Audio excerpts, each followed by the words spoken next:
Ever since COVID, Carmax has been on kind of a tear, but I'm increasingly of the opinion that it's being built literally on the backs of their sales consultants. Welcome back to All Cars, y'all. I am John, and this is a story I've been following for quite some time. But last week I saw an automotive news article about CarMax's third quarter results that got me thinking, and it was time to put this video together. See, CarMax, I think, is still the largest used car retailer in the United States. And, well, about 4 years ago, they started rolling out a program called OMNI. Now, my opinion is this was to better compete with the more fully online sales experiences you get with companies like Carvana. What they did is they added a layer of essentially people who answer the phone, work you through the process before you go over to CarMax itself, to the physical location. Now, I'll say right up front before I forget to say it later on, yes, it's absolutely okay to sign up for an account on CarMax and favorite things, but if you do anything to reach out online, you end up with one of these people on the phone. There's a couple of definitions we need to dive into here. First is a CEC. Those are the people manning the phones. It's customer experience. And your FSC, which is your sales consultant at the store. So if you reach out on any of what I call the no-no buttons on CarMax.com, you're going to get a CEC. Now that person can answer questions, they can transfer cars for you, they can find inventory, and they can also get you qualified. In the old days, you walked into a CarMax, you looked online, you walked in, said, I want to look at this Ford Escape, and out you go. And the sales consultant did all of the work. But it's been split over here as people wanted, especially during COVID, an increasingly touchless experience. Well, unfortunately, as good as this sounds, and the idea is that it smooths the process and works with people who are more comfortable with online and not wanting to go deal with, quote, a salesman. Now, in full disclosure, I like CarMax. You're never going to get a deal at CarMax, but I feel like you're always going to be treated fairly. I've always had great experiences. I've sold multiple and bought multiple cars through CarMax, and it was at least somewhat reassuring that they did some basic things, cleaning up and touching up the cars, and at least theoretically doing an inspection to make sure it was ready to actually sell and in good condition. But what's happened is that as sales consultants, my understanding was I always thought it'd be a great place to work, especially if you like cars. You've got all these cars to play with. They apparently have an excellent training program, and if you follow the process, you can be successful. I've had one commenter answer a question for me. He said that the average person will make somewhere, $65,000, $70,000 a year, and that pay is based on tenure and production. So by year 2, maybe a little bit later, if you're in the top 30%, you get additional benefits like stock grants, the ability to buy stock, or even, I believe, demo cars. Things like that. Don't know a lot of the details about how it's tiered and how it's structured. But in the good old days, apparently they could make about $160 per car and about $130 if they sold MaxCare with it. I guess that's their extended warranty, and I think $30 if they sold gap coverage as well. And they could earn a little bit on appraisals, where if a car was appraised and it was bought, they could make a little bit of money. So you're looking at, broadly speaking, $290 per car if you sell a car with an extended warranty on it. Well, those numbers haven't actually changed. But what happened is when they put in the OMNI program and they started hiring all of these CECs, which were largely now, I believe they are remote positions or people working remotely from home, answering questions and generating working leads, that commission is split from the salesman. That salesperson, excuse me. So you have to share it with them, except it doesn't go to the CEC. It goes to corporate, and then they pay it down. And there's been a lot of complaints about all this. Now, the idea behind it is that they're doing the work, and when that person walks in to talk to the sales consultant, they're ready to go. That they're ready, the car's there, they're already pre-qualified, and your time to get them in and get them back out drops dramatically.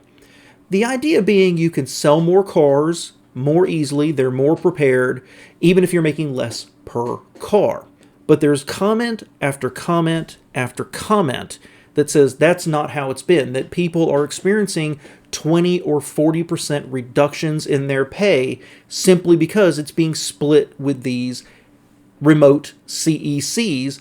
And there's a lot of other complaints about it too, most of which I think will get ironed out over time, but a lot of they're not fully pre-qualifying, they're not verifying employment and things like that. So when they get there, when the customer gets there to buy the car, they're not really ready or they can't. So there's a ton of people who say their income has been cut, the family atmosphere of Carmax has been ruined, they're working more hours for less money, and they're moving on. Interestingly, the CECs that I've heard from are also complaining that their structure has been changed, so that instead of getting bonuses for production, the standards have changed.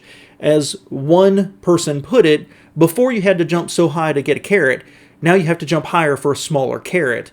And as a matter of fact, one of the top CECs, top production, said that now they're constantly being told they need to improve because they can't hit the new standards that before they were one of the best out there. So a lot of information kind of flowing around here. And I did hear from one person who is one of the top people from Carmax, one of the top salesmen from Carmax, and basically he said that it hasn't really affected his income too much. I am slightly misquoting there, but that generally things are moving more smoothly. So no, he isn't really having a reduction in the income he brings home.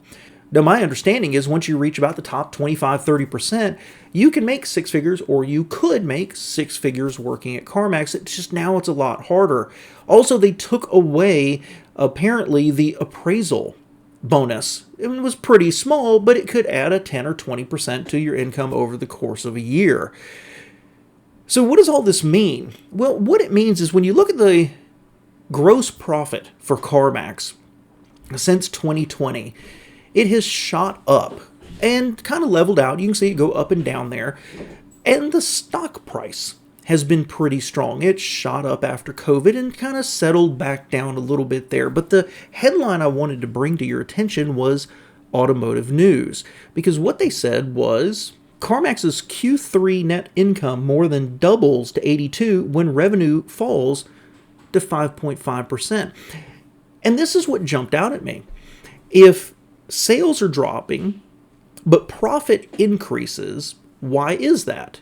Well, I think a big reason is because they're taking half of the sales people's commission back to corporate to push it down to these remote customer experience coordinators. Seems obvious to me, and there's a lot of discontent with people you can see online about the experience within Carmax and what's actually been happening. I'd like more information on this. If you know more, let me know. If you need to correct me, let me know in the comments below. As always, like and subscribe to this channel if you haven't. It really helps out. But this is something that it's kind of disturbing to me, actually, because from what I've read from multiple people in different branches across the United States, it's ruining the atmosphere within Carmax. They, in some cases, are boosting up their salespeople. Other people are just leaving, and many people are being told, look, for the same amount of effort, you can make a lot more money if you work at a traditional dealership. And that's a deep shame to me, because I don't want to buy from a traditional dealership and the games they play, the cartel that is dealerships and how they operate, and the scammy nature where you feel like you're being taken advantage of the whole time. I like Carmax and what they do, but I'm a little frustrated to know the person I'm talking to has had his income drop and he's frustrated at the working environment. So what do we do as customers if we want to protect people who live in our community and are actually making a living, not the corporate entity somewhere else? Well, you can do your research online. Take a look. Favorite cars. Make a list. But the best interaction you're going to get is to walk into a dealership, talk to a Carmax salesman, and work with them through the process, not reach out. Because apparently it increasingly, not entirely, but apparently increasingly, if you phone a sales number for your dealership, it gets routed over to a CEC. So best thing to do is go talk to him personally. And I, for one, if I am correct, here it is, right on my desk, as a matter of fact, I happen to have card for Carmax guy. I kept this one because I liked him, and he still works there, and I believe I have his personal cell number, so I don't have to go through Carmax itself. So anyway, let me know your thoughts below. This really kind of frustrates me, and I understand why CEOs are doing this. I understand why board of directors would be excited about it. I understand why investors would be excited about it. If you can reduce your cost and increase your profit, it's perfect. But that reducing cost means you're just taking money out of your salespeople, the people who are on the front line actually doing the work. I'll close with a couple of other things real quick, because somebody did make a great point to me on Reddit, which was before OMNI, before the CECs came about, salespeople were doing a lot of unpaid work. They were doing a lot of unpaid prep work and showing and talking and mandatory taking sales calls and things like that, things that never really panned out. Now they don't have to do this unpaid work. They're much more efficient, but they're complaining about their commission being split. But of course, Carmax, putting in place remote call center, remote people, the customer experience coordinators, to take those calls. Instead of adding that as a corporate expense, they take it off of the back of the sales consultants themselves. It's hard to argue with them, but it is interesting. The last piece of information I'll leave you here is, according to Carmax's own quarterly reports, they make about $2,277 on every retail car. And their salespeople are only being paid less than $300. That's kind of pennies, if I'm being honest with you. And I understand why so many of those comments out there are saying you do a lot better over here. Thanks for being here, guys.